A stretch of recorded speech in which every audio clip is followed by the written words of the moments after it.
Hey, what's up, YouTube? This is a quick unboxing of this little Wiggamajigger here.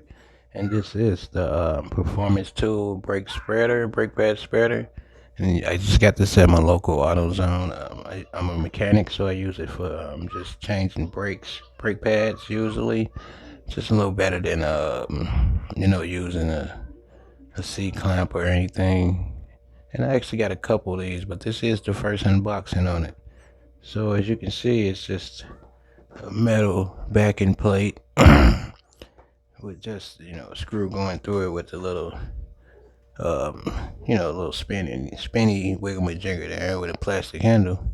So how this usually goes in is you put it lay it flat against your brake pad, um and with the slot that's between the caliper, you just lays there, so it fits, flat against the pad, and just screw it in, and it screws your piston in.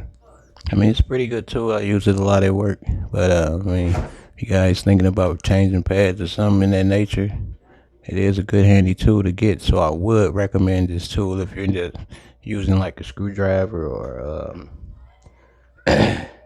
C clamp, some of that nature. This is an easier tool to use. So hey, I do recommend it again. Thanks for watching. Give me a like and make sure you subscribe.